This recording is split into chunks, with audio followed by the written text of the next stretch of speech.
Compartilhando a câmera. Ok, então é o seguinte. Na aula passada nós vimos as conexões afins, né? E, por fim, a conexão riemanniana. Toda variedade riemanniana, ela tem uma conexão chamada conexão riemanniana ou conexão de Levi-Civita, que é uma conexão afim, simétrica e compatível com a métrica. Tá certo? Então, isso aqui já é um brinde. Tem uma métrica, como brinde você já ganha uma conexão, ou seja, uma maneira de derivar campos. Tá certo? Eu queria, então, iniciar essa aula hoje comentando, tá certo? Os exercícios desse capítulo, sobre conexões, tá? Então, isso aí é para facilitar a vida de vocês, para dar um start aí para vocês fazerem, a não ser os que já fizeram todas as questões, mas para quem não fez, segue aqui alguns comentários. Tá? A primeira questão, ela fala sobre o transporte paralelo. Essencial, acho que é mais ou menos assim, mostra que o transporte paralelo é uma isometria. Ora, essa questão ela é trivial, né? Por quê? Porque, relembrando aqui, como é o transporte paralelo? Tá? Lembrando, por favor, me interrompam, tá? Se tiver alguma dúvida. Nós vimos, né, que dado uma curva, que é essa vermelha aqui, e um vetor, digamos esse V0, certo? Existe um único campo ao longo da curva, estou chamando aqui V0T, que é paralelo, né? E que nesse ponto aqui coincide com V0. Sei lá, o ponto T0. Ora, como foi que a gente viu isso, né?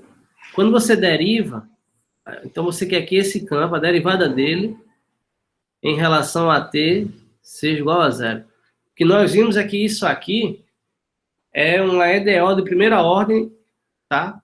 Nas coordenadas do campo. Então, quando você impõe uma condição inicial, isso aqui é CDO, tem uma única solução, tá? Então, aí você pode fazer, enfim, vizinhanças coordenadas e cobrir, a gente viu isso bem direitinho na aula passada. O fato é que existe aqui um campo ao longo da curva, que nesse instante coincide com ele e que é paralelo, tá?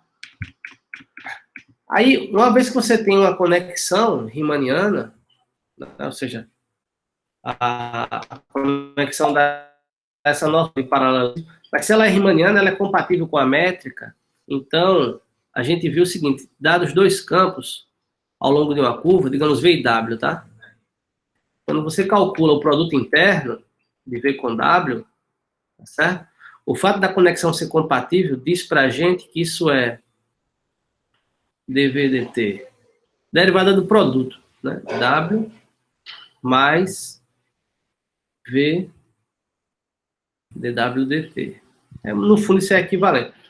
Vale essa fórmula. Então, por exemplo, se os campos são paralelos, ou seja, você pegou dois vetores aqui, fez o transporte paralelo, então essas derivadas são nulas. Né? Isso aqui é zero, isso aqui é zero, então significa que essa afirmação aqui, ou seja, essa derivada aqui é zero, ou seja, esse produto interno ele é constante. Tá certo? Constante. E a constante é igual ao valor inicial, por exemplo. Então, o produto interno entre dois vetores quaisquer, ou melhor, entre dois campos paralelos, quaisquer, é constante. Então, o que é que o transporte paralelo faz? Você pega, para cada vetor do espaço tangente, agora você faz o seguinte, para cada vetor tangente, você leva no transporte paralelo lá no outro ponto. Tá? Então, isso é uma aplicação que vai desse espaço tangente nesse espaço tangente. Ora, só que essa transformação, né, ela está preservando o produto interno. O produto interno final é igual ao produto interno inicial. Isso é o que a gente chama de isometria. Tá? Isometria entre espaços tangentes. Ou seja, esses espaços eles têm um produto interno e os vetores correspondentes pela transformação têm o mesmo produto interno. Cada par de vetores. Isso preserva ângulo, preserva comprimento, isso é uma isometria. Certo? Então, o transporte paralelo, nesse sentido, é uma isometria, certo? Entre os espaços tangentes que ele leva. Você está olhando aqui, é transporte paralelo fixado os dois pontos, certo? Na superfície. Muito bem. É um comentário, tá? Sobre o exercício 1. O exercício 2 é uma maneira de você, se você tiver um transporte paralelo, você tem como você escrever a conexão em termos de transporte paralelo, como uma derivada lá, essencialmente, tá? Tá uma formulazinha no exercício 2. E a dica nesse exercício é o seguinte, você usar as coordenadas locais, escrever, né, para calcular isso aqui, e aí isso aqui tem uma certa expressão, não sei se vocês lembram, né? Você olha, escreve esses campos aqui em coordenadas, aqui vai ter coordenadas y, yn, x1, xn, então vai ter uma expressão aqui, em termos dessas coordenadas e suas derivadas, junto com símbolos de Christoffel, tem uma certa expressão. A dica aqui nesse exercício é você verificar a identidade que ele propõe em termos de coordenadas locais, tá? Usando transporte paralelo. Bom, a dica é meio vaga, mas funciona. O exercício 3 ele é muito importante. Eu quero que vocês entreguem esse exercício, tá certo? Pode ser sexta-feira, sei lá. Depois eu defino a data. Então, esse exercício é importante. Vou colocar aqui para entregar.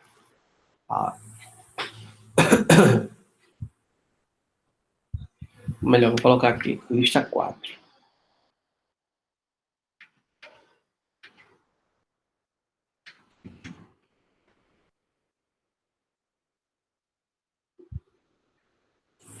Vou passar 2 exercícios para a lista 4. Esse. O que é que diz esse exercício? Uma vez que você tem... O exercício lá é sobre imersões isométricas, só que a questão aqui é local, então você já pode supor que uma variedade está contida na outra, tá certo? O Alfredo explica isso bem no enunciado. Então, nesse caso, um é um subconjunto da outra. Se você tem um ponto aqui, né, portanto, esse ponto vai estar aqui. Vamos supor que a variedade, essa maior, a gente vai chamar de variedade ambiente, tá certo? Essa aqui está imersa no ambiente, né? Suponha que a variedade maior, ela tem uma métrica riemanniana e tem a sua conexão, portanto, a sua conexão riemanniana. Nessa variedade, certo? Você considera agora, olha só, a métrica induzida. Nós já vimos isso, né, na aula passada. Tá bem? Está gravado, depois vocês voltam aí depois no vídeo, né? Mas vou repetir só essa vez. Essa variedade aqui, ela tem uma métrica riemanniana, e essa aqui está imersa dentro dela. Então, essa métrica aqui do ambiente induz uma métrica aqui. Muito bem. Aqui tem uma métrica, e aqui tem uma métrica. Uma vez que a gente tem uma métrica, a gente tem uma conexão também. Não é verdade? Teorema de Levi-Tivita da aula passada. Então, essa variedade aqui, ela tem uma conexão, vou chamar assim, e essa variedade, ela tem uma outra conexão. Tá certo? Aliás, né, o teorema diz que essa conexão ela é única. A conexão de Levi-Tivita é única. Muito bem. O exercício é o seguinte. Ele está dizendo como é essa conexão. A conexão é dada dessa forma. Como é que você faz? Então, o exercício é o seguinte. A conexão de M, com a métrica induzida, ela é dada por... Você pega dois vetores tangentes a M. Né? Olha esses vetores agora como vetores...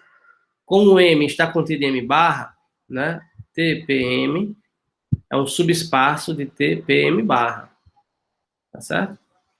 Então, esses vetores, eles podem ser vistos como vetores do espaço tangente M barra.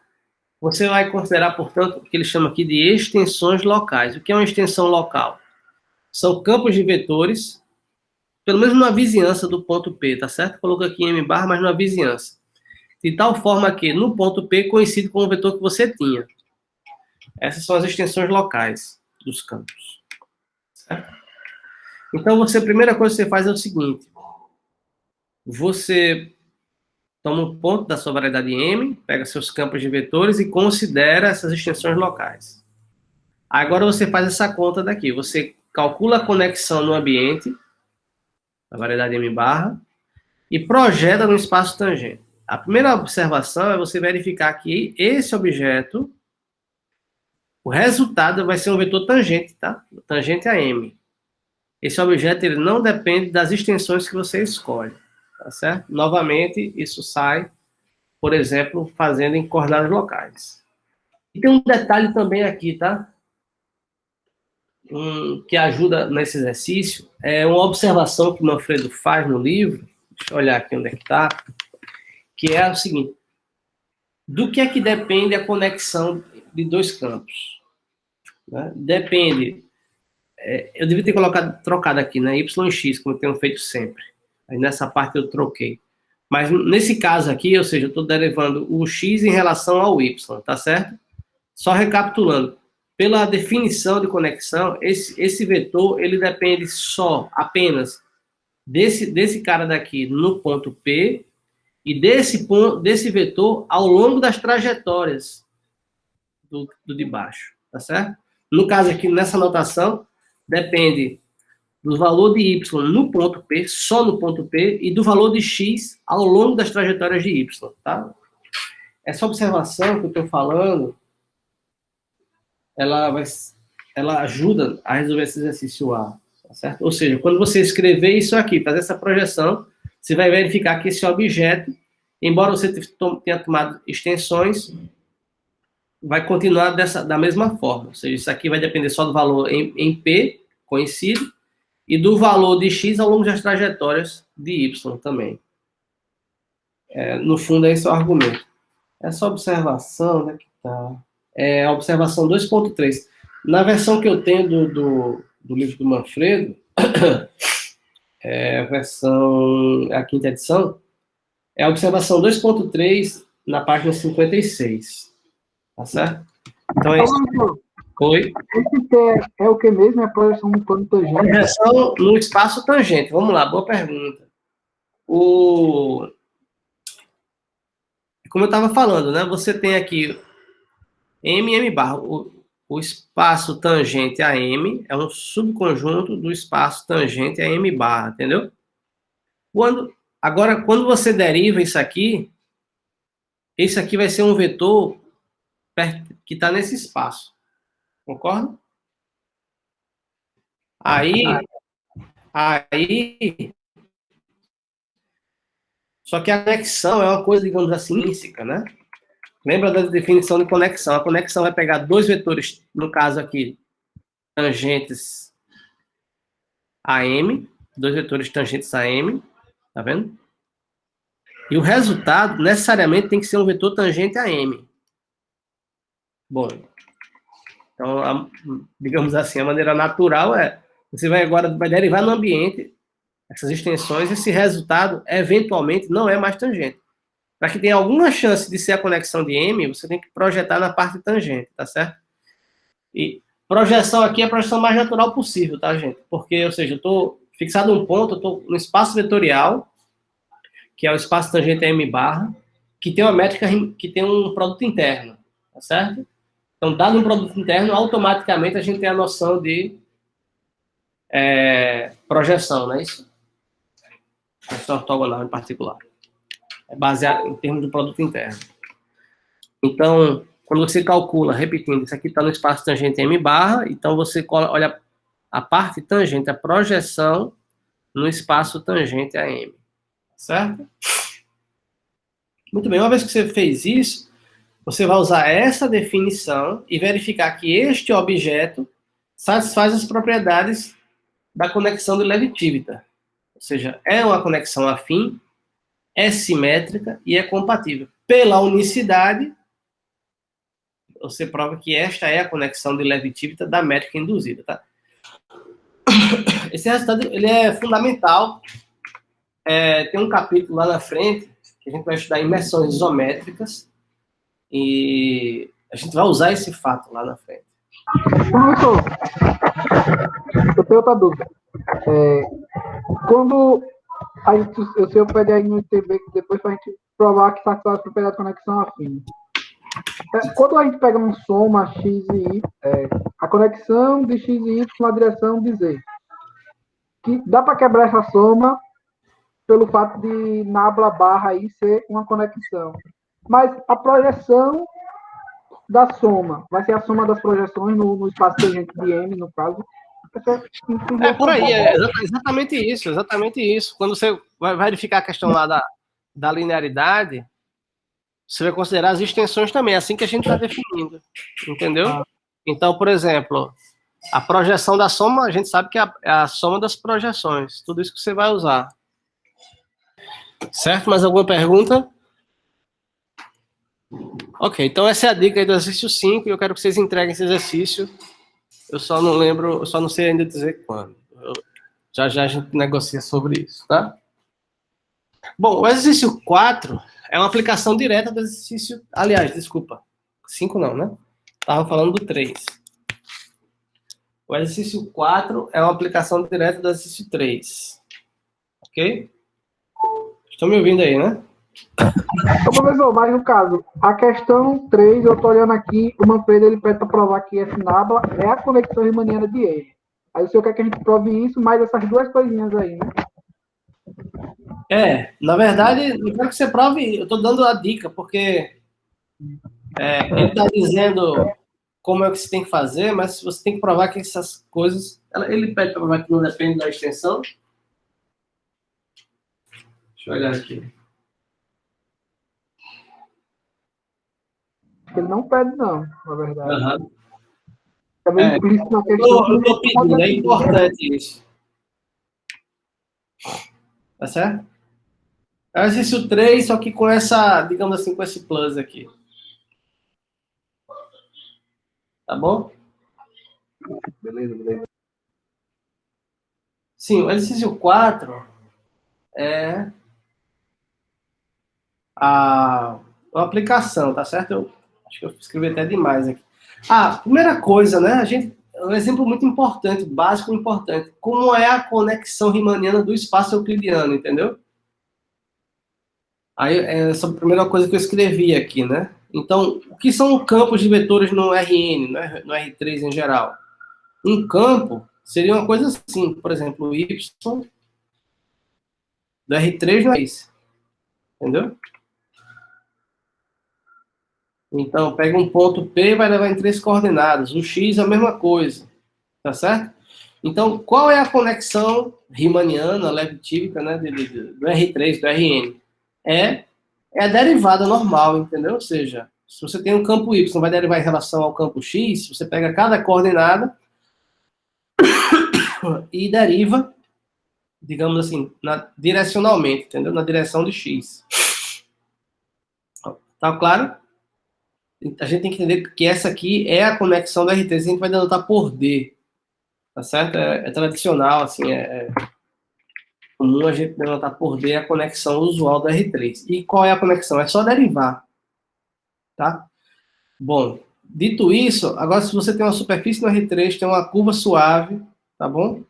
E aí você tem um campo ao longo da curva, né, um campo tangente, então você tem a sua superfície, e o campo ele está sempre no espaço tangente, tá? Essa condição aqui. Isso é um campo ao longo da superfície. A gente, em geral, não fala que é tangente, mas subentende que seja um campo tangente. Então, esse campo, você olha, ele vai ter 3 coordenadas, certo? Porque a superfície está no R3. A derivada covariante desse campo, atenção, eu coloquei aqui entre aspas, tá certo? Porque, deixa eu só explicar. Para você definir a conexão, isso aqui tem que estar, essa derivada tem que estar definida na vizinhança, né? Como eu falei anteriormente, né? O y tem que estar definido ao longo das trajetórias de x. E, bom, isso daqui depende de x só no ponto que você está calculando. Em suma, a gente não escreve assim quando são campos tangentes ao longo de curvas, tá certo? Esse símbolo nabla, a gente, em geral, deixa quando você tem campos no aberto, na vizinhança. Só que eu gosto de escrever assim, eu coloquei aqui entre aspas, tá certo? Porque é uma maneira boa de ver. Não sei porquê, mas eu acho melhor do que essa notação. Tá? Essa notação é a notação correta, mas no fundo, isso aqui, esse símbolo, significa isso. Você está derivando covariantemente em relação ao vetor tangente. Tá certo? Eu gosto, para pensar, eu prefiro escrever assim. Muito bem. Ora, a conexão, aqui a gente está exatamente no caso do exercício 3, tá certo? Ela é, a gente já viu no exercício 3 que isso aqui é a parte tangente da derivada usual, tá certo? Agora, como é a conexão no R3? A conexão no R3 vai ser a derivada coordenada, entendeu? É a derivada desse campo. Tá bom? Então, em particular, se você tem uma superfície no R3, tem um campo ao longo de uma curva nessa superfície, a derivada covariante desse campo, atenção, é simplesmente você derivar esse campo no R3 e tomar a parte tangente. Tá certo? Isso é dado pelo exercício 3. Ora, o exercício 4 vai dizer o seguinte: mostre que esse campo é paralelo se o vetor, se a velocidade dele é perpendicular à superfície. Eu acho que é assim que fala. Ora, mas se esse campo é paralelo, isso aqui é zero. Se é zero, o seu vetor, todo vetor, né, em particular o vetor tangente, ele se escreve como sendo a parte tangente mais a parte normal, entendeu? Então, se isso aqui é zero, o seu vetor tangente, ele é perpendicular à sua superfície. É direto esse exercício. Tá claro? Depois ele manda verificar o caso do grandes círculos na esfera. Então, mostrar que o vetor tangente, o exercício é assim, né? Mostre que o vetor tangente a um grande círculo na esfera, ele é paralelo, né? Só me engano, deixa eu olhar aqui.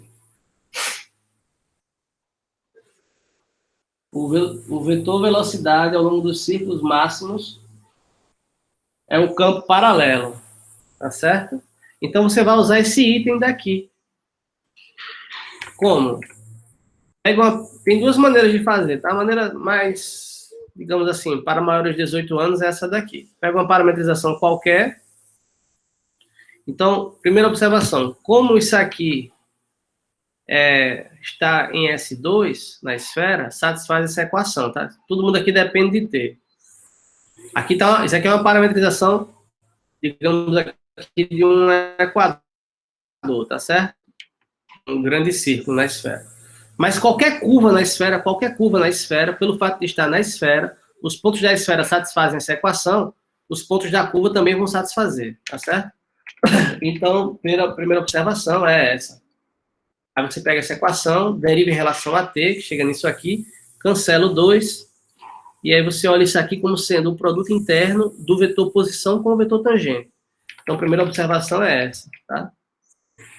Atenção, essa observação serve para qualquer curva na esfera. A gente sabe, né? Sempre, aliás, a gente sabe que qualquer vetor tangente à esfera, ele é perpendicular ao vetor posição.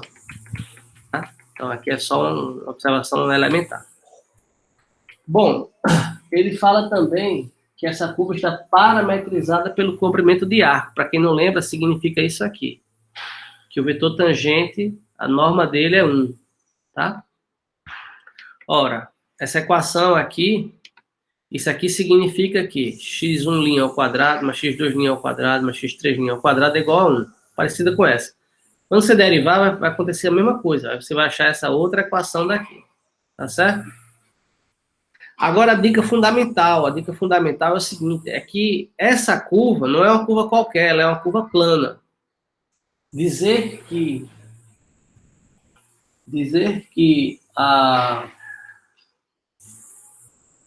essa curva é um círculo máximo, tá? Em particular, ela é uma curva plana na esfera. Então, junta agora essas três informações. O vetor tangente, gama', ele é perpendicular a gama, tá? E o vetor gama duas linhas, atenção. O vetor gama duas linhas, ele é perpendicular a gama'. Se ele é perpendicular a gama', ele está no plano, atenção, aqui é gama', tá? O vetor gama duas linhas, ele está por aqui, ele está no plano perpendicular a gama', atenção. Só que esse vetor, ele como essa curva é plana, esse vetor também tem que estar no plano da curva. Então, ele não está apenas nesse plano perpendicular à gama-linha, como ele está também neste plano aqui. Ora, então isso dá apenas uma direção, que é essa daqui. Entendeu? Vai ser a interseção de dois planos ortogonais. Então, isso garante que o vetor gama duas linhas, o fato dela ser plana, garante que o vetor gama duas linhas, ele é um múltiplo do vetor posição. Não sei onde ele está, mas ele é um múltiplo, tá? Ora, como vetor posição, a gente acabou de ver que o vetor posição é ortogonal gama-linha, né? Então, que é tangente, isso significa que o gama duas linhas ele é normal. Se o gama duas linhas, atenção, gama duas linhas, o que é gama duas linhas? Gama duas linhas é a derivada covariante de gama-linha no Rn, tá? Essa aqui é a derivada do Rn. É por isso que eu não gosto da anotação. Tá certo? Gama duas linhas é a derivada covariante no Rn. Como ela é perpendicular, quando você for calcular a derivada covariante na esfera, você vai pegar isso aqui e vai projetar no espaço tangente. Ora, mas se esse vetor é perpendicular ao espaço tangente, a projeção dele é zero. Ora, se a projeção é zero, significa que a derivada covariante do ponto de vista da esfera é zero, ou seja, esse campo é paralelo, tá? Essa aí é, digamos assim, a maneira. A outra maneira é você tomar essa parametrização particular aqui, entendeu? Mas, enfim, aqui é a maneira geral, independente da parametrização. Isso aqui parametriza esse círculo, por exemplo. O exercício 5 é para mostrar que no Rn, o transporte paralelo, ele não... Se você tem dois pontos no Rn, pega uma curva para cá, pega uma curva para cá. Pega um vetor aqui, faça o transporte paralelo desse vetor. Aí ele vai parar aqui nesse ponto, ao longo dessa curva. Agora, ao longo da outra curva, faça o transporte paralelo dele também, tá? No final, ele vai chegar no mesmo lugar. É o exercício 5. A parte A. O Rn, o transporte paralelo entre dois pontos, não depende da curva que você escolhe, tá? Mas falso em geral.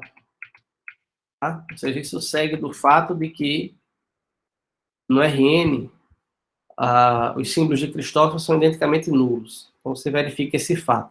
Na variedade riemanniana, em geral, isso é falso. E o exemplo clássico é a esfera, tá? Você pega dois pontos, antípodas. Oi. É para a gente verificar que o símbolo de Cristóforo no Rn é nulo, no caso. Repita. Para a gente verificar que os símbolos de Cristóforo no Rn são nulos. Rapaz, é para verificar, assim, em menos de um segundo, né? No final da aula passada, a gente viu que todo mundo decorou já, gama IJK é igual, não sei se é menos ou é mais, 1/2, não é assim, tá lembrado? Aí, somatório, vou colocar aqui, gama M, para ficar igualzinho o Manfredo. Aí aqui você faz somatório em K, estão lembrados?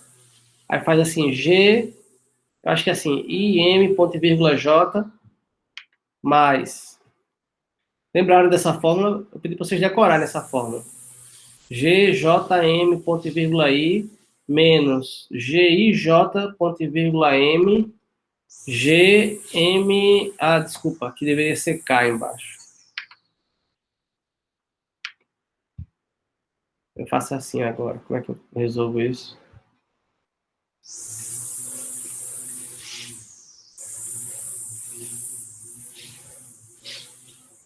Vou colocar aqui.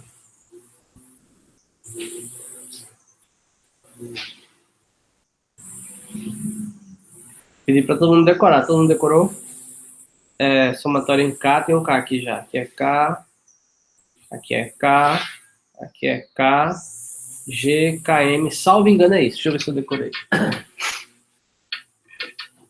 IK, colocar aí, lá. Mais ou menos isso. Por que tá certo?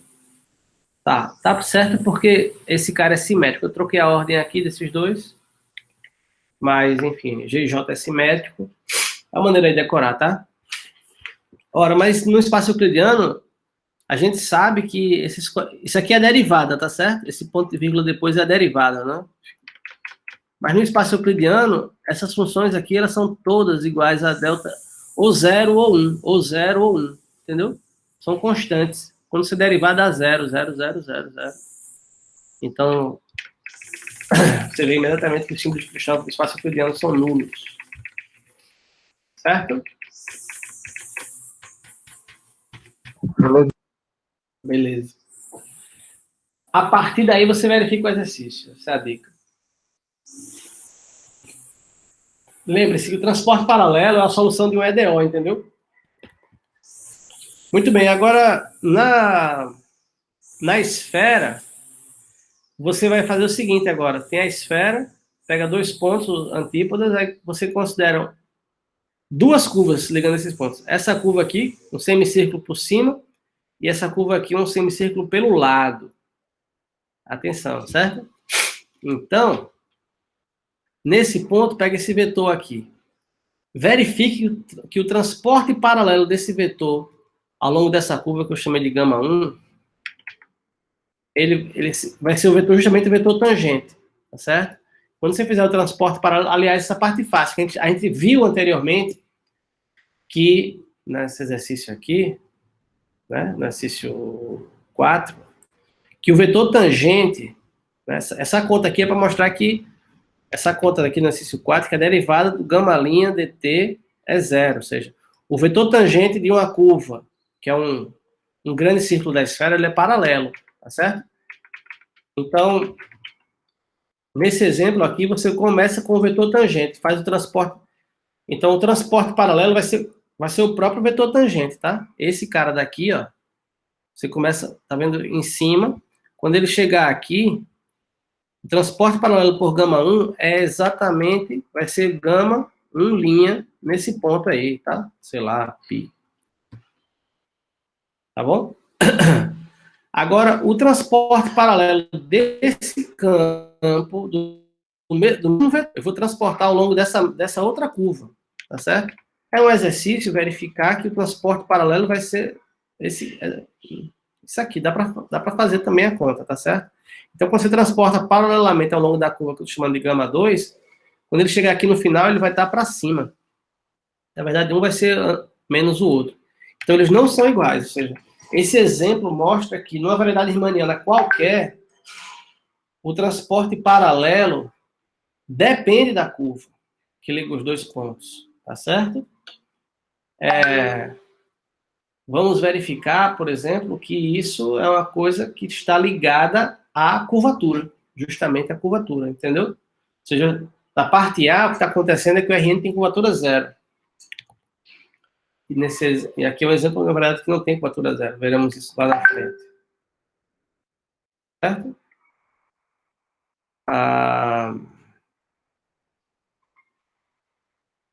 O exercício 7 ele é muito interessante, é para você calcular o transporte paralelo na esfera ao longo de uma curva que ele chama de paralelo, também essa curva daqui. Certo? É uma curva que não é uma geodésica, né? Essas curvas aqui, tá? E nesse caso, você pega um vetor, quando você der a volta, aí ele vai chegar aqui com um certo ângulo diferente, entendeu?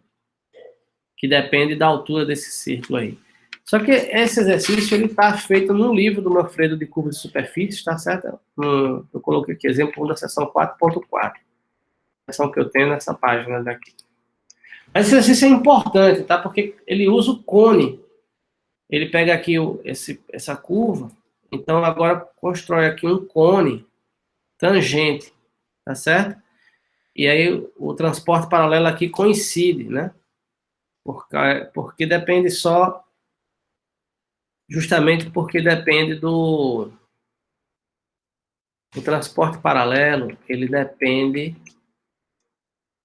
da métrica riemanniana, né? Então, se você tomar aqui o cone tangente, então a métrica que você está usando é a métrica induzida pelo espaço euclidiano, mas como o espaço é o mesmo, né, em cada ponto, a métrica induzida é a mesma, tá certo?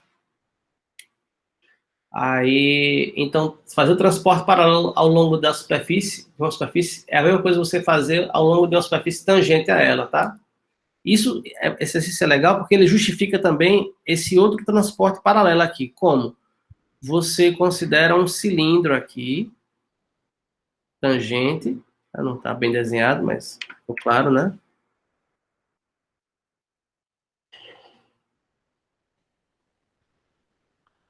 Esse cilindro aqui. Então, o transporte, esse cilindro ele é tangente à esfera justamente aqui ao longo do equador, desse grande círculo. Então, transportar aqui é a mesma coisa que transportar no cilindro, só que o cilindro ele é isométrico ao Rn, né? Então, o transporte paralelo no Rn é constante. Essa é a justificativa. Esse exercício 7 pode ser usado no exercício 5. Ah, o exercício 6 eu pulei, não sei porquê, eu acho que é chato. Nem escrevi o exercício 6. Uma opção constante lá, não sei, deixa eu falar. O exercício 8 é o segundo exercício da lista, tá certo? Então, da lista 3. Seria o exercício 3, que eu apaguei. É lista 4 essa, né? Lista 4. Pô, lista 3, né, não? Eu não sei, eu considerei 4 porque eu pedi alguma coisa no começo, eu acho. Mas todo mundo entregou todos até agora. Todo mundo entregou todos. O que eu quero aqui? Sim, o exercício 8. Que é justamente calcular os símbolos de Cristóforo do plano hiperbólico, entendeu? Vocês com um pouquinho de bondade, vocês podem fazer até como é que chama? Dimensão qualquer, dimensão N, tá? Então, lista. Eu coloquei 3 ou 4? 4. Só esses dois exercícios, tá certo? Esse aqui, porque ele é importante, a gente vai usar depois, como eu falei. Esse aqui, porque é bom fazer conta. Também ele vai ajudar a gente a calcular a curvatura do espaço hiperbólico. Aliás, esse exercício ele vai ser usado lá depois também. Muito bem. O exercício 9 é muito legal. Tá bom? Esse exercício 9, ele fala sobre um negócio chamado métricas pseudo-riemannianas. O que é uma métrica pseudo-riemanniana? É, em cada ponto, um produto interno que não é positivo definido. Tá? Ou seja, ele é bilinear, ele é simétrico, mas existem vetores que a norma dá negativa, entendeu? Então, localmente, a gente imagina uma coisa desse tipo aqui, ó. Digamos, lembre que como ele é simétrico, você consegue uma base onde ele é diagonal. Então, você pode escrever como sendo uma matriz diagonal, tá? Daquela maneira que eu mostrei para vocês, no fundo seria assim, ó. Menos G1, menos GKK, depois mais GK mais 1, GK mais 1. E todo mundo positivo. Como eu coloquei o menos aqui, então você teria algumas parcelas com sinal negativo. O que é que isso aqui significa na prática, né? Por exemplo, se você tomar um vetor que tem coordenadas só essas primeiras, a norma dele ao quadrado dá negativo, entendeu? Então, produto interno, né? Norma não, vamos chamar de produto interno, né? Tá certo? Então, isso aqui existe bastante, tá? Tem gente que estuda isso no contexto de álgebra linear. E a quantidade, nessa definição, a gente vai supor que essa quantidade aqui digamos assim, de sinais negativos é constante. Isso aqui chama de assinatura da métrica, tá certo? O exercício é mostrar que se você considerar o produto interno dessa forma, também existe uma conexão de Levi-Civita, tá? E é única também. É só repetir a demonstração, não tem mistério não, tá? Ou seja, isso aqui, se você prestar atenção, não muda quase nada. A gente não usa essa positividade. Mas isso é muito importante. Por exemplo, você pode considerar o Rn com essa métrica daqui, ou seja, se você pegar, digamos, x igual a x1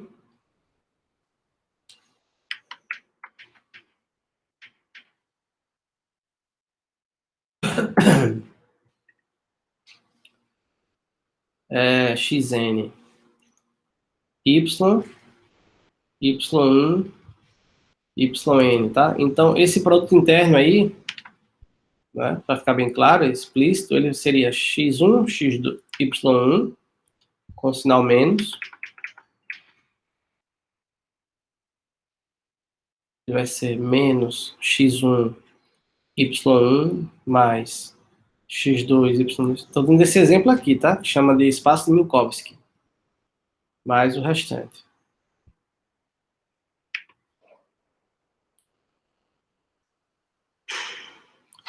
Aí, por exemplo, o vetor E1,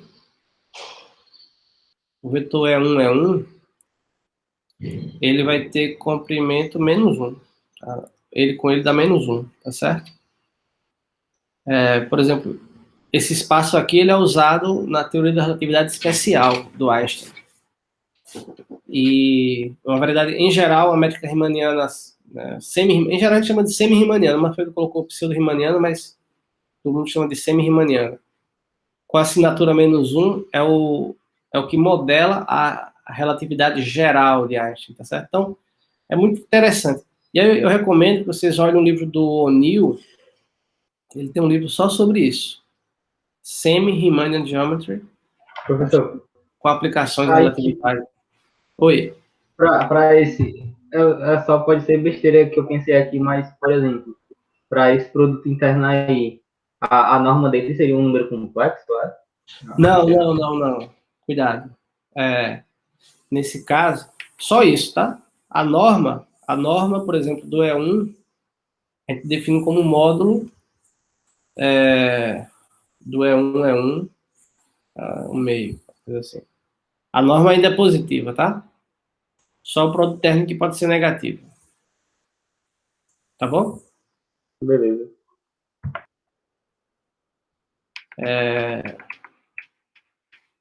Vou perder. Não, isso aqui é muito legal, tá certo? Eu recomendo. É bom a gente saber que isso existe, isso dá muito dinheiro, da tese de doutorado, inclusive. Tem muitas coisas que a gente faz em variedades riemannianas e tenta ver se é equivalente em variedades semi-riemannianas, assim, enfim. Eu falei para vocês, por exemplo, de métricas produto warped, né? Então, é natural, por exemplo, de alguma forma você estudar produtos warped que tem só um fator, entendeu? Ou seja, a gente vê uma métrica assim, né? dt2 mais aqui uma função, não lembro como foi que eu coloquei, se foi um exponencial, elevado a rho t, e aqui a métrica g, né? Isso aqui é o produto warped. Então, por exemplo, você pode dar essa classe daqui. Eu acho que isso aqui é o que se chama de Robert Watson, não lembro. É a famosa métrica RW.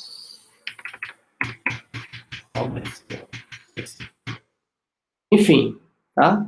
É bom saber que isso existe, que é legal, que é importante. Especialmente pela relatividade, entendeu? E só uma observação histórica, né? Não sei se vocês sabem, eu acho que propôs originalmente a chamada teoria da relatividade especial, onde ele considerava o espaço-tempo de Minkowski, assim, o espaço euclidiano com essa métrica. Depois ele aprendeu geometria riemanniana e fez a modelagem geral sobre a variedade riemanniana. A proposta dele é que o nosso espaço é curvo, e o que modela um espaço curvo são as variedades riemannianas. Só que é uma variedade riemanniana com a métrica de assinatura 1. Entendeu? Porque a gente tem uma variável aí que é o tempo, e que esse sinal menos aí faz sentido. O livro do O'Neill deixa tudo muito claro. Tá bom?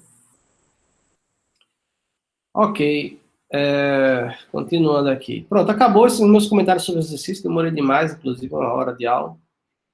Vamos agora para iniciar o capítulo 3, tá? Muito importante. Esse capítulo ele é muito importante. Em particular, os exercícios desse capítulo, tá? São os exercícios desse capítulo. O capítulo é fundamental, esse capítulo é fundamental. O conceito de geodésicas, ele é um conceito central em geometria. Mas o Manfredo deixou nesse capítulo exercícios também muito importantes, tá certo?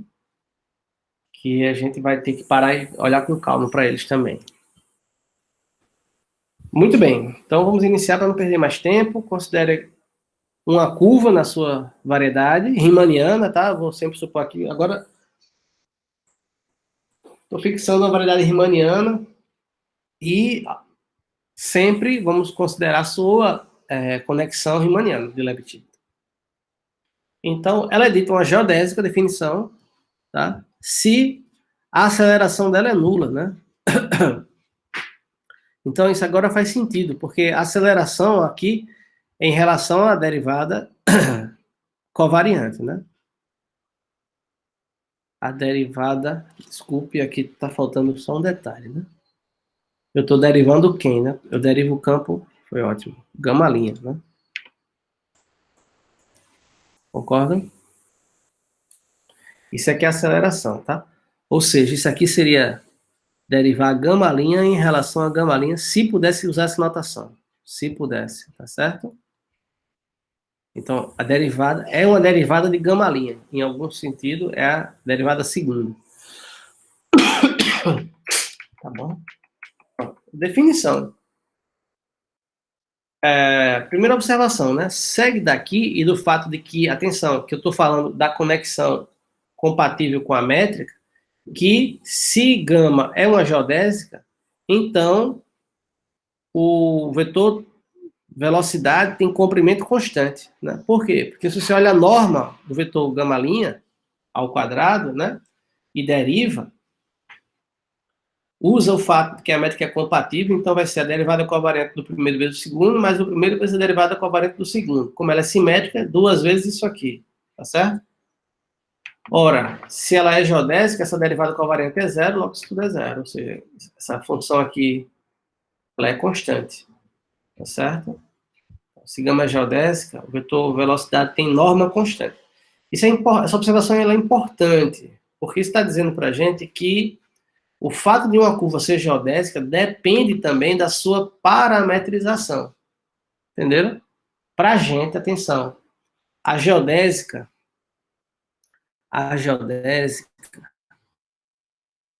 uma variedade, não é a imagem, não é o traço, entendeu? É o traço junto com a maneira com que eu percorro. Eu tenho que percorrer com velocidade constante. Senão ela deixa de ser. Isso é fácil de ver, por exemplo, se você toma uma reparametrização. Digamos que a geodésica está definida no intervalo AB. Considera uma reparametrização, ou seja, um diffie de outro intervalo. Eu vou chamar agora de gama til a reparametrização, ou seja, é gama de φ de S. Tá certo? É composto.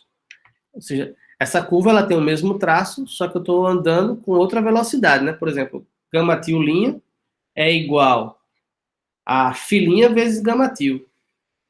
Em particular, a norma de gama til' é igual ao módulo de φ' vezes a norma de gama'. Tá? Isso aqui em relação a S, isso aqui em relação a T, isso aqui em relação a S. Ora, já dá para ver que, dependendo disso aqui, não é constante. Eu já podia parar isso aqui já era eficiente. A gente pode calcular a derivada covariante de gama til', certo? Olha para cá, usa a nossa fórmula, derivada do produto, tá certo? Isso aqui é uma função escalar vezes um campo. Então, a derivada covariante ela é uma derivação, né? Então, vai ser a derivada da função, no caso aqui, gama duas linhas, vezes derivada do campo, que é gama', mais gama' vezes a derivada covariante do campo. Então, é um exercício verificar que essa derivada daqui, ela é igual a, no caso, gama' de S, perdão, a φ' de S vezes a derivada covariante de gama em relação a T, tá certo? Então, aparece aqui esse quadrado. Ora, mas se gama é geodésica, essa derivada aqui é zero, portanto, a derivada covariante de gama' vai ser dada por φ duas linhas vezes gama', né, se ela for geodésica. Então, e por sua vez, né, observe que se gama é geodésica, isso aqui é não nulo, tá olhando, supondo que não é uma curva constante, pelo amor de Deus. Então, para que isso aqui seja uma geodésica, gama duas linhas tem que ser zero, ou seja, gama não, φ duas linhas tem que ser zero, ou seja, uma função da reta na reta, né, no intervalo no intervalo, cuja derivada segunda é zero, é uma função linear. Então, a única chance de uma reparametrização de uma geodésica ser uma geodésica se for uma reparametrização linear, certo? Ou seja, depende fortemente da parametrização, o fato dela ser geodésica. Depende da maneira como você está percorrendo a curva. É isso que a gente está dizendo. Tá? Ótimo. O caso especial em que a curva tem a norma é constante igual a 1, é um caso importante. A gente vai dizer que é uma geodésica normalizada ou, né, como a gente usa tradicionalmente, parametrizada pelo comprimento de ar. Tá bom?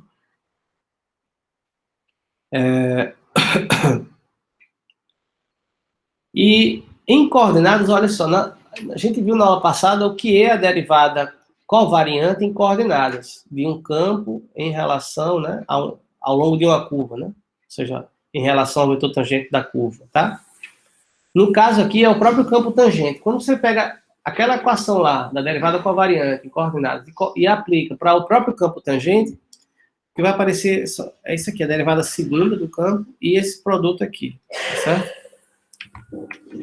Então, a derivada covariante vai ser dada por isso. Ela é geodésica se essa derivada é zero. Olha, isso aqui são campos coordenados, né? Então, se isso aqui é zero, significa que cada equação dessa aqui é zero, cada coeficiente é zero, então isso nos fornece, em coordenadas, uma curva com essas coordenadas x1, xn. Ela é geodésica se somente se as coordenadas satisfazem esse sistema de EDOs aqui, tá certo? Observe que é não linear, tem um produto aqui das variáveis. Tá bom? Isso aqui é um sistema de equações diferenciais de segunda ordem. Embora não seja linear, mas ele é simples, no sentido de que vale os teoremas de essência e unicidade. Na verdade, vale sempre, né, nesse caso. Então, como é um sistema de equações de EDOs de segunda ordem, a gente sabe, pelo teorema lá de essência e unicidade, que existe uma única solução do sistema desde que você considere as condições iniciais para pontuais, ou seja, com relação ao valor da curva no ponto, e, como é de segunda ordem, condições iniciais na derivada, ou seja, sobre gama', né? Então, se você dá essas condições iniciais, esse sistema tem uma única solução. O que é que isso significa para a gente? Isso é o que diz esse teorema. Essa observação aí simples de EDO diz o seguinte: fixado um ponto na variedade e um vetor tangente nesse ponto, existe uma única geodésica, tá? Vamos supor que está definido aqui no intervalo em torno do zero, que no zero vale esse ponto dado, e cuja derivada no zero vale b. Tá? Esse teorema ele segue diretamente da interpretação do significado desse sistema daqui. Observe que isso aqui é uma coisa local, tá certo? Ou seja, você, né, dado o ponto, você considera uma parametrização aqui em torno desse ponto. Aí você dá esse ponto aqui seriam as condições iniciais para a curva e esse vetor seriam as condições iniciais para tangente da curva. Tá? Com essas condições iniciais, o teorema de essência e unicidade garante que existe uma única solução do sistema, mas a solução desse sistema é justamente uma geodésica. Tá certo? Então, esse teorema segue diretamente desse. Teorema é muito legal, muito importante para a gente, fundamental. Observação, né? Que essa unicidade aqui significa o seguinte: se você tiver uma outra geodésica, tá definindo outro intervalo, mas que com as mesmas condições iniciais, então elas coincidem, né, digamos assim, no menor intervalo. Certo? Então, segue direto DDO. Vamos lá.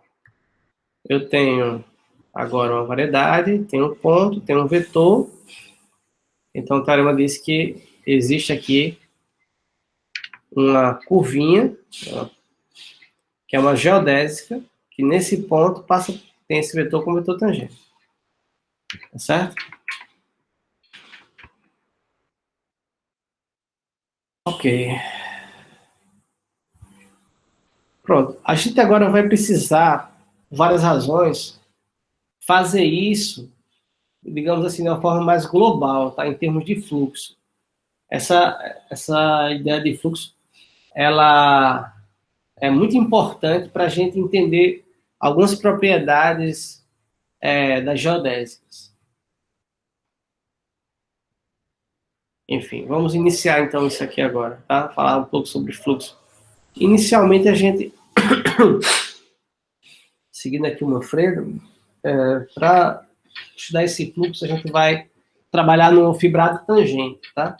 Então lembre que se você tem uma parametrização, automaticamente a gente ganha uma parametrização também para o fibrado tangente, que é dada, né? Definida, se a parametrização X definida no domínio U, considera a parametrização definida em U cartesiano Rn, que é dada dessa forma, né? Isso aqui é a parametrização local do fibrado tangente, como a gente já viu isso aqui. Então, se você tem uma curva na sua variedade diferenciável, automaticamente isso gera uma curva no fibrado tangente dada dessa forma. Seria ela e junto com o seu vetor velocidade, né, seu vetor tangente. Tá certo? Que localmente vamos escrever assim. Bom, então, usando essas coordenadas agora, tá certo? Essa curva ela é uma geodésica, a gente já sabe, né? Se satisfaz esse sistema daqui.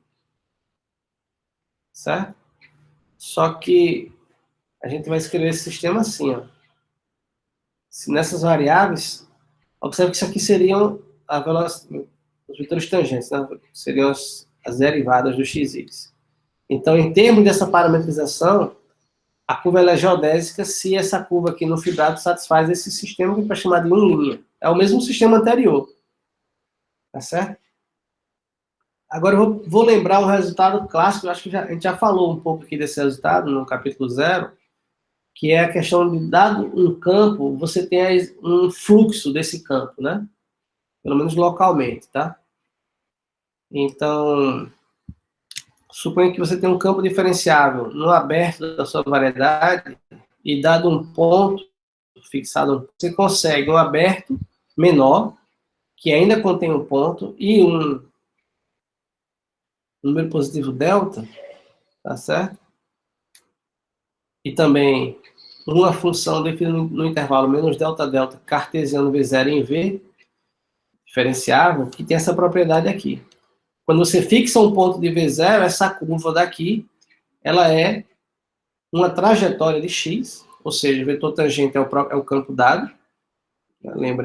Lembrando que é uma trajetória, e se no zero ela vale Q, ela é única, tá certo?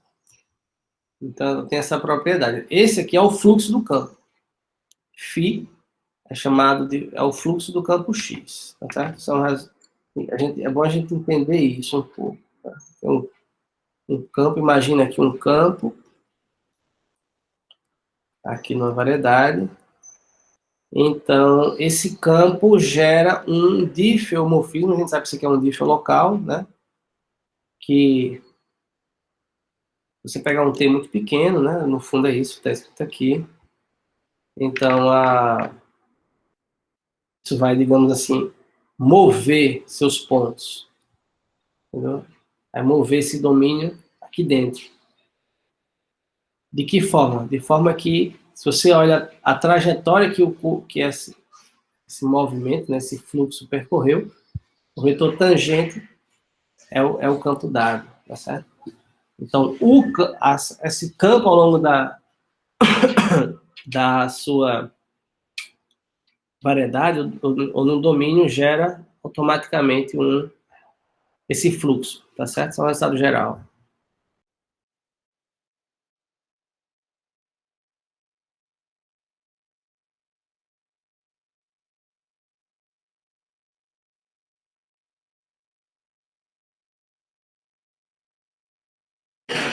Ok. Bom, a gente vai usar esse resultado aqui geral para um campo especial, tá? Que é o chamado campo geodésico. Que é um campo cujas trajetórias são é um campo no fibrado tangente cujas trajetórias são dessa forma, onde gama é uma geodésica, tá certo? Então, é claro que, pelo que a gente viu, a gente já sabe que existe esse campo, né? E ele é único também por causa do teorema de essência e unicidade das trajetórias, tá? Essa é uma demonstração também naquele estilo que a gente viu no capítulo anterior. Prova que é único, né? Porque essas curvas aqui, elas são soluções de um sistema. Então, pela unicidade das soluções, você tem a unicidade das trajetórias. Isso garante a unicidade do campo, que eles são simplesmente as derivadas das trajetórias, tá certo? E uma vez que você tem a unicidade, você define localmente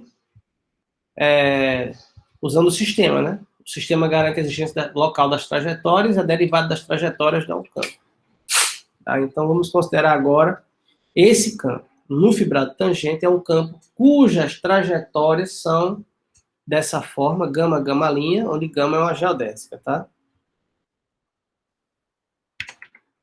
Esse campo, como eu disse, ele é chamado de campo geodésico, e o fluxo desse campo é chamado de fluxo geodésico no fibrado tangente. Tá? Isso é importante, enfim, tem pesquisas, né, nessa direção, no ponto de vista mais da dinâmica, mas a gente vai usar isso para entender um pouco mais da geometria da variedade.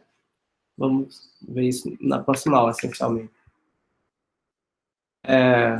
Bom, então, juntando aqui as coisas, a gente tem esse resultado aqui, tá? Simplesmente aplicando, ou seja, observe nós vimos esse teorema geral, né? Se você tem um campo na variedade, nós sabemos que existe esse fluxo. Então, o teorema que eu vou fazer, mostrar, enunciar, na verdade, é simplesmente aplicar esse resultado. Vejam só, vamos aplicar esse resultado para o campo geodésico no fibrado tangente. Atenção, tá certo? Vamos escrever esse teorema de existência do fluxo para o campo geodésico no fibrado tangente. Esse é o que diz esse teorema daqui. Né? Dado um ponto P, atenção, existe um aberto no...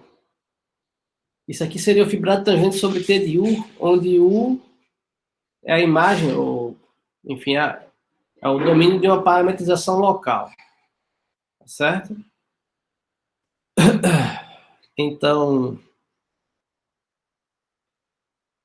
existe um aberto, existe, né, de forma que ele contém uma vizinhança do ponto e uma vizinhança do zero no fibrado tangente, e uma aplicação, φ, cujas trajetórias dessa aplicação, né, dessa forma, são as trajetórias do campo G. Tá certo? Então, isso aqui não é nada mais, nada menos do que uma aplicação, repetindo, né, desse teorema da existência do fluxo para o caso do campo geodésico. Tá? Essa é a maneira que o Manfredo escreveu.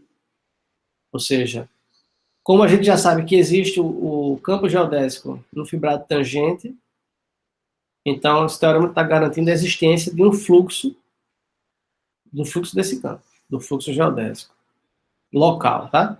E o fluxo tem essas propriedades, como segue do caso geral. Mas o Manfredo não enuncia esse teorema, by the way, tá? O Manfredo não enuncia esse teorema. O que é que o Manfredo faz? O Manfredo observa o seguinte, que esse aberto, como ele é um aberto, ele é um aberto que contém P zero, tá? Na vizinhança do zero do espaço tangente. Então, a gente pode tomar esse aberto, ou seja, esse aberto, com certeza, ele contém esse outro aberto daqui, ó. Tá? Ou seja, seriam os pontos no fibrado, de forma que o Q está na vizinhança de M, e o V como é um aberto que contém o zero, o V vai estar em norma muito pequena, entendeu? Está uma bolinha no espaço tangente. Então, eu posso tomar, ou seja, com certeza, para epsilon pequeno e para V pequeno, um aberto desse está contido nesse aberto aqui contendo P0, tá? Então, diminuindo o aberto, você já pode supor que o aberto é dessa forma daqui. Ora, agora, se você olha gama, a projeção, né, do fluxo, φt, as trajetórias são... Quem são as trajetórias de G? As trajetórias de G são as curvas da forma gama, gama', tá certo? No fibrado tangente, a gente tem a projeção natural, né, que vai do fibrado em M, que pega um ponto V, né, e leva em P, a projeção natural. Tá certo? I de PV é igual a P. Então, quando eu aplicar, por exemplo, π, gama, gama', isso aqui dá gama, tá certo? Então, só que justamente são as trajetórias de φ, são gama, gama'. Então, eu vou definir, eu tenho o meu fluxo, φ, eu olho a projeção. Quando eu projetar o fluxo, o que é que eu vou ter? Vou ter uma curva, tá certo? Então, reescrevendo o teorema anterior, usando esse aberto, a gente garante, é isso que a gente vai usar, tá certo? Para todo ponto vai existir uma aberta variedade contendo esse ponto, delta positivo, epsilon 1 positivo, uma aplicação gama, atenção, de menos delta, delta, cartesiano U em M, onde U é dessa forma, da forma anterior, de tal forma que, atenção, tá? U é o aberto do fibrado tangente. Então, essa aplicação aqui, gama TQV, é a única geodésica de M que no instante t igual a zero passa por Q com velocidade v, certo? Ou seja, isso aqui é o fluxo geodésico, a existência dele, tá? Isso aqui é o teorema que garante a existência do fluxo geodésico, mas a gente, usando esse aberto, esse domínio mais adequado, escrevendo dessa forma. Essa interpretação aqui ela é fundamental, tá bom? Então, eu vou parar a aula por aqui, e e na próxima aula a gente segue a partir desse ponto, onde a gente vai entender um pouquinho mais. E vamos usar tudo isso para provar, por exemplo, propriedades importantes das geodésicas, como, por exemplo, homogeneidade e outros, tá bom? Vou parar por aqui a aula. Beleza, mas...